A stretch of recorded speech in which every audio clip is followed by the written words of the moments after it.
Your competitors are spending every day trying to grow and become better. Of course, so are you. And you're smarter. You're better looking. You've got much better taste in videos and podcasts. But still, every so often, your competitors are going to figure something out. In this video, we're going to share an exercise that you can use and that we've used for our clients here at Exposure Ninja to reverse engineer your competitors' sales tactics.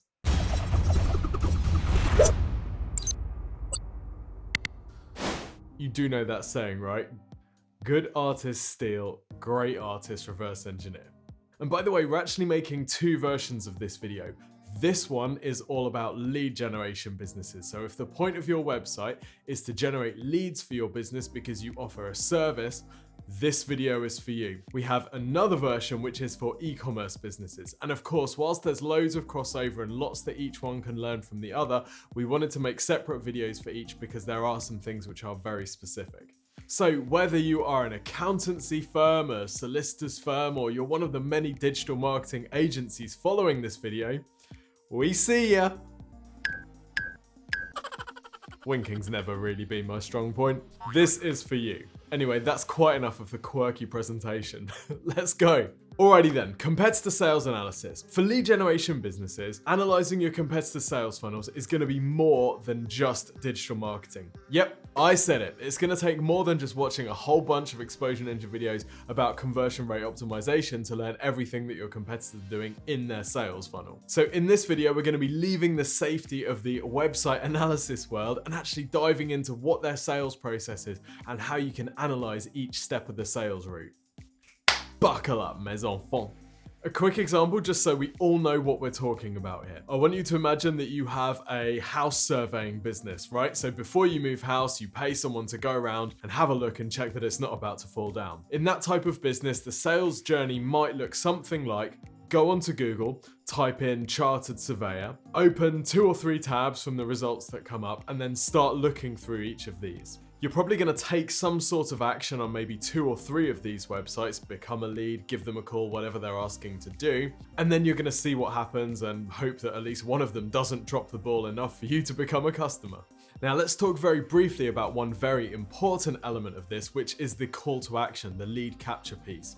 It's the thing that makes them go, oh, that sounds good, I'm going to pop my details in. So this might be a free quote, it might be an assessment, it might be appraisal, something along those lines. And whatever it is, there has to be perceived value to the visitor in order for them to want to take that step with you. This thing should also be the first step in your sales process. That's really important. What we don't want to do is just incentivize people to contact us by giving them an iPad, right? That doesn't actually get you any closer to your goals. So what we have to do is reposition this first step in your sales process as something that has value to the visitor, basically incentivizes them to come into your sales process. Now, if you want a really straightforward example, the free Exposure Ninja website and digital marketing review, where we ask you a few questions about your business and your marketing, and then we record a 15-minute video showing you how to generate more leads and sales through your website, is an example of such a call to action. This is fantastic for you because you get loads of free advice and you get some really good quality information about how to generate more leads and sales through your website, both improving the performance of your site but also driving more traffic to it. It also happens to be the first step in our sales process, so it's a genuine win-win, and it has a very high conversion rate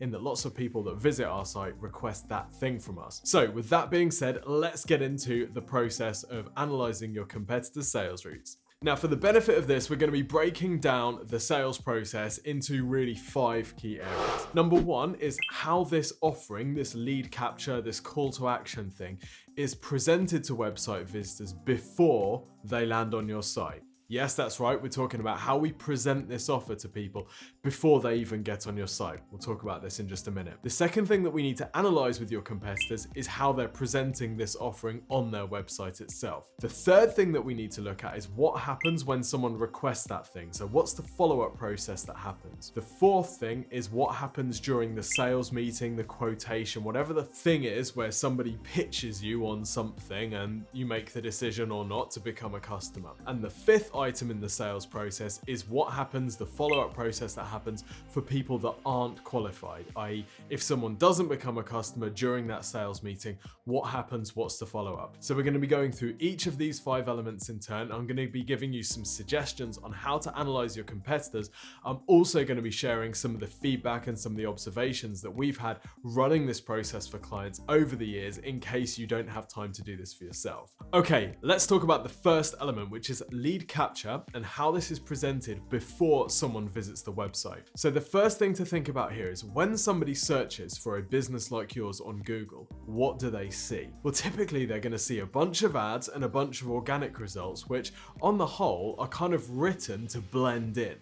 Every advert and every organic result, usually in many markets, unless there's particularly savvy advertisers in there, in most cases, all of the results are kind of designed to look approximately the same, right? No one's really trying to stand out. They're just trying to be slightly better than everyone else, but really everyone's kind of playing in a bit of a safe zone.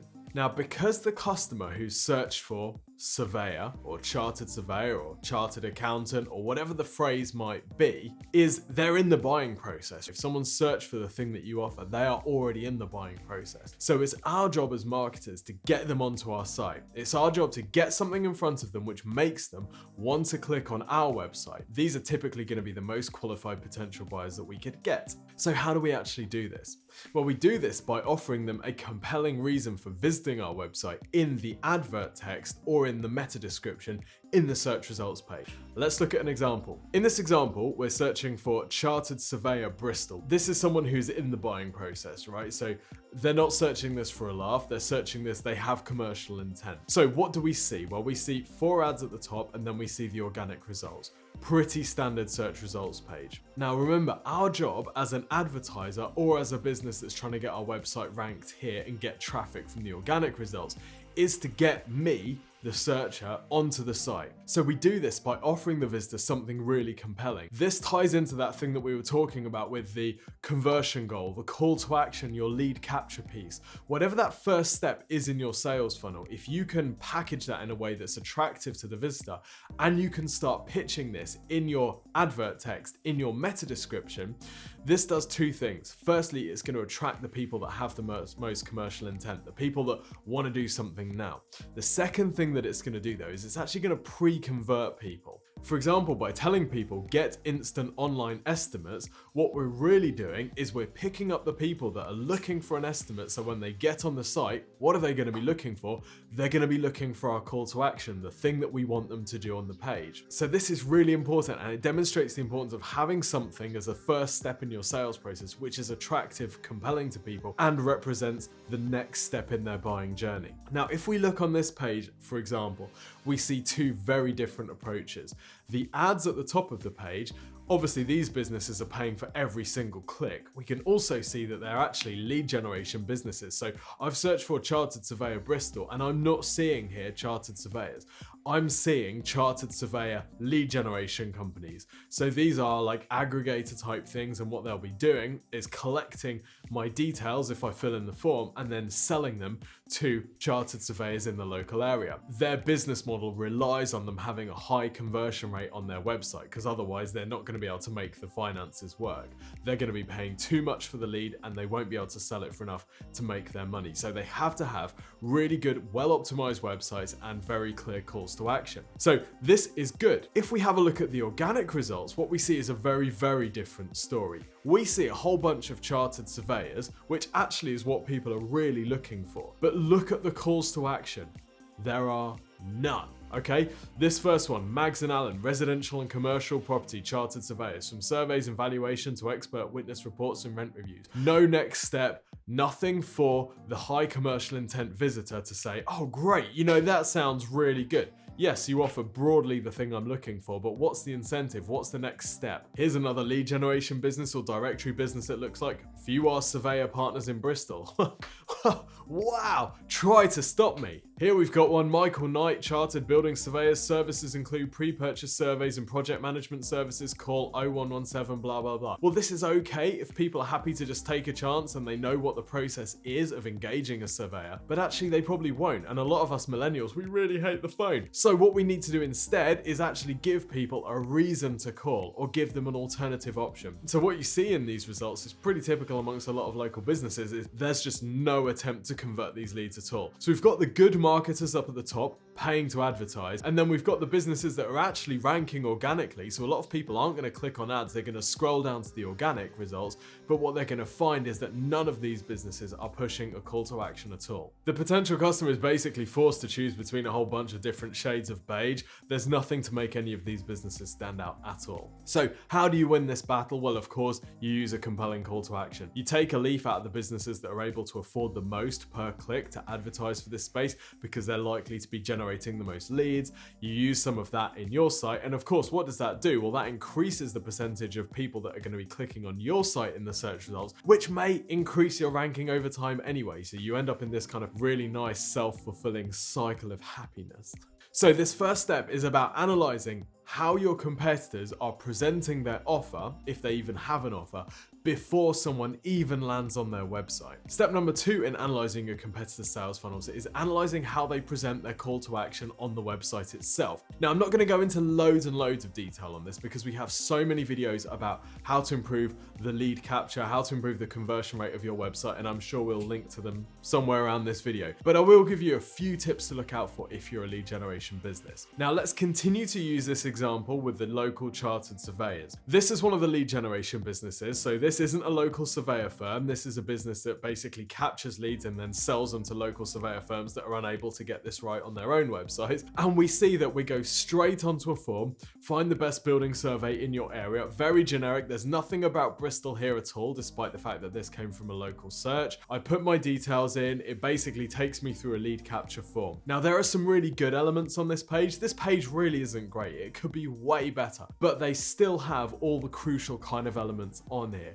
We've got credibility, even though it's buried right at the bottom of the page with the number of reviews that they've got. We've got the lure, which is how we incentivize people to get in touch, which is basically collect the best quotes in your area. We've got objection handling, which is covered in some of this massive amount of text here. We've got social proof, which again is the fact that so many people have requested a review. We've got ease of use because it's just a form. We don't have to hunt for anything, and we take our visitors closer to the result. So this is the CLOSER, the qualified customer closer process, and we've got other videos which cover that in more detail. So this page does some good stuff. Like, it has everything here. The layout isn't great. Honestly, it's not something that we'd be happy designing, but it does the job. If we compare this, for example, to the top ranking local organic listing, which for many consumers, this would actually be the perfect result. This should be optimal because you just go straight to a surveyor. You don't have to have your details sold to a whole bunch of different people in order to get a quote. You just go straight to the business. But look at this page. There's absolutely no attempt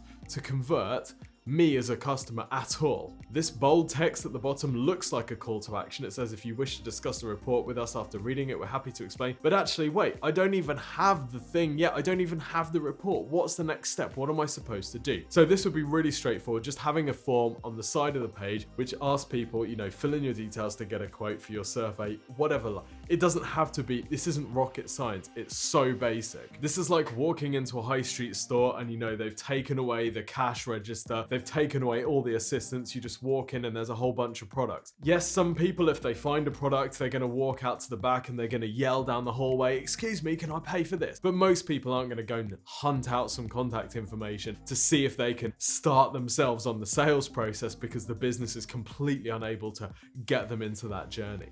Most of us are just going to find a website that actually wants the order. So like I said, I'm not going to go into too much detail on this point because we've covered it in loads of other videos, and I'm sure they're going to appear around this one. If they don't, then obviously you know what to do. You need to subscribe to our channel, download all our podcasts, read all our books, and become a client of Exposure Ninja. Let's continue this quirky presentation. Okay, so once we've presented our call to action adequately before someone lands on the site, we've positioned it nicely on the site. The next step is the follow-up process once someone has filled in that form, once they've given us a call. This is all about how your competitors continue the sales process offline. So one of the best things that you can do is secret shop your competitors. Now, we've done this from time to time for our clients. We're not a secret shopper firm, but we'll do anything that we can to help our clients grow. And sometimes that means that we should secret shop their competitors. So when we're secret shopping for our clients, here's the process that we go through. Firstly, we'll go onto their website and we track the time that we submit the details to get a quote, request an estimate, whatever the thing might be that they're offering. The next thing that we track is, do we get any kind of immediate notification? So do you get an email notification that says, hey, thanks for your request, we'll get to you in just a second, here are some questions that people have? Do you get a text message notification? Do you get a phone call? Does the thank you page after that form tell you what's going to happen next? The perfect solution here really is that any potential customer knows exactly what's about to happen at any point during the sales route. i.e., they're not left uncertain. They're not left wondering, oh, has that gone through? What's going to happen now? Is a salesperson going to call me, or is a consultant going to call me? What's going to happen? They know exactly what's happening next. This is really important because if you leave a lead uncertain, you increase the chances that they'll just go back to Google, open a whole nother bunch of browser tabs, and start putting their details in other websites as well. What we really want to do is give the lead the feeling that, do you know what, this is completely taken care of. You can get on with the other stuff in your day because we've got you. This is exactly what's going to happen next, and this is how it's going to go. And by the way, other people think this process is great as well. So the best businesses typically do this through text message or email, something that can be done immediately 24/7, just to give the customer that feedback that says, hey, we got your request, this is what's going to happen next, we got you. The next thing that we'll track is, what time does the business get back to us? In many industries, the speed of response is absolutely key. You can imagine one of your potential customers has filled in 4 forms across 4 different websites. They need this thing fixed. They need to buy whatever it is that you're selling. If you wait 3 days to contact them back and your competitors are waiting 20 minutes, who's most likely to get that gig? So tracking response time, really important. The next thing that we'll track is, who is the person that contacts the customer? Is this a salesperson? Is this a consultant whose job it is to kind of pre-qualify people? Is it someone much more junior?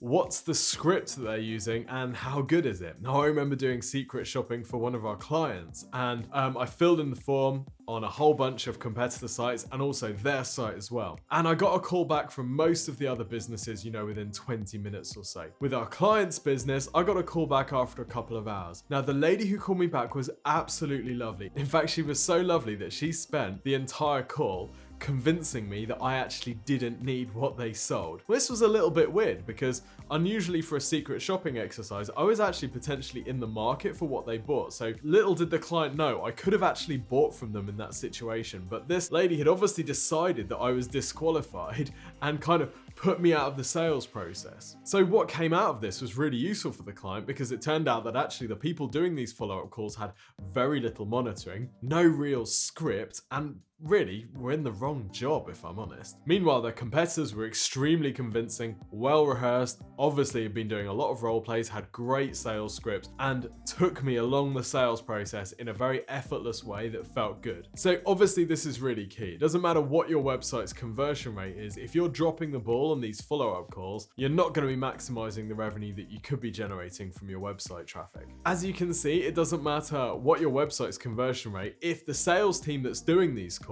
and by the way, anyone who's doing follow-up calls is the sales team, even if it's you and you don't consider yourself a salesperson. If you're doing sales calls, you are a salesperson, you're on the sales team. If the team that's doing these calls is dropping the ball, doesn't matter what your website's conversion rate is, you're never going to maximize the revenue from the traffic that you should be getting to your website. The final thing that we'll track in this kind of follow-up process, what is the next step?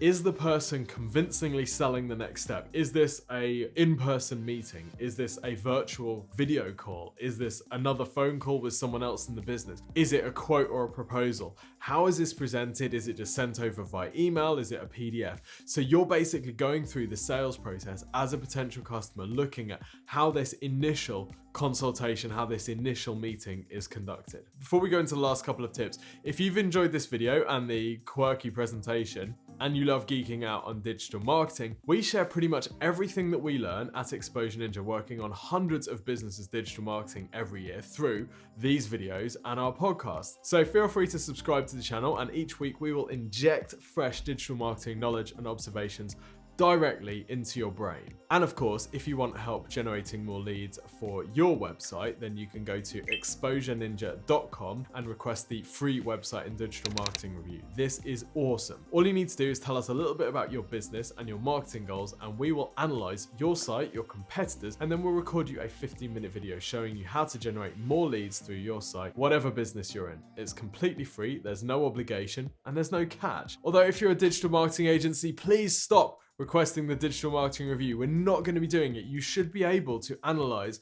your own website and your own traffic sources if you're selling this to other people. Rant over. Okay, the fourth element of your competitor's sales process that you want to analyze is whatever the sales meeting is. This is going to be the point where the sale happens. So they might send someone out to visit you. You might have to go to them and be pitched by someone. Whatever that thing is where they try to turn you into a customer, this is a really key thing to analyze if you're analyzing your competitor's sales routes. The most successful businesses choreograph this meeting extremely tightly. They leave very little to chance and ad hoc improvisation. Now, when you're secret shopping your competitors, do you get the sense that this is something that has been choreographed? Is someone working from a script, or at least are they well drilled in the sorts of questions that they should be asking? Do they keep the conversation on track? Do you feel like you're kind of being carried gently towards a sales outcome? Or is this a kind of disjointed, ad hoc, informal chit chat which doesn't really have any purpose, flows around, and you feel like you could maybe become a client or maybe not? Now, going back to our own experience, I've actually had our clients' competitors show up to my house to pitch me so I could see what their process was and report back to the clients. I've had people text me beforehand telling me exactly when they're going to turn up. I've had people just randomly turn up. I've had people be late. I've had people miss appointments. I've had people come around with really well-oiled scripts. I've had people turn up and it was like it was their first day on the job. So it's really fascinating to see how your competitors are handling this meeting and how much priority and thought they've actually given to it. And by the way, you might not be comfortable having these meetings, in which case you probably want to find a friend or family member who can have them on your behalf and report back to you. But they're important. The final piece of the competitor sales tactic analysis is what happens to you if you don't become a customer. So do these competitors put you in an email sequence that kind of keeps you up to date and continues to build a relationship with you? Do they ask for referrals? Do they ask for reviews? Do they invite you to follow them on social media? Or do you instantly become kind of effectively dead to them? The best businesses realize that just because somebody didn't become a customer on that occasion doesn't mean they don't have value to the business. So whether it's sending them a review request, whether it's sending them a feedback survey, asking them why they didn't become a customer, maybe it's giving them a call to find out how the sales meeting went and what they could have done to improve. Maybe it's asking them for referrals and incentivizing them to do that. Or maybe it's asking for a request to follow them on social media so they can build their social visibility and they're following that way. There are loads of ways that you can utilize someone who doesn't become a customer, even if they haven't directly given you money. So have a look at how your competitors are doing this, and do they have any of this stuff in place? I bet they don't. Okay, recap. So there's loads and loads of stuff here. But here's the thing, you might find that your competitors absolutely suck in all of these areas, in which case, happy days. You know that you only have to be a little bit better than them in order to win. Conversely, you might find that your competitors are really well oiled in lots of these areas, in which case you need to learn those lessons. Because if they're better at converting leads than you are, they're going to be able to afford to spend more on their customer acquisition than you are, which over time is going to be a real problem for your marketing. So to recap, we looked at, firstly, how your competitors are presenting their next step call to action before someone lands on the website. Then we looked at how they're presenting that call to action on the website itself. We looked at notifications. What happens when somebody becomes a lead? What are the text, email notifications? What's the process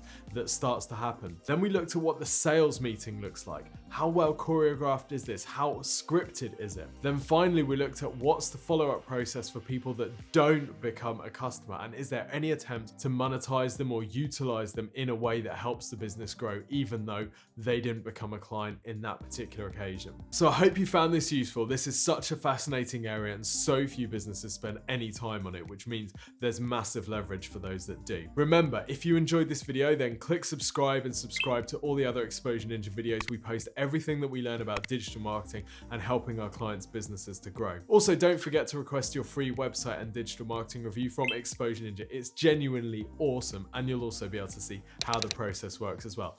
If you're a digital marketing agency, stop requesting it. Don't forget to request your free website and digital marketing review. Don't worry, we'll be kind. Well, wait. What's that? We can't promise to be kind. Okay. We'll be honest? We'll be honest. We'll be honest and we'll be polite. We'll tell you what you need to do to get more leads from your website, and we can even help you do it, but that's for another day. For now, request the free website and marketing review, get some amazing advice from the awesome team here at Exposure Ninja, and we'll see you in the next video.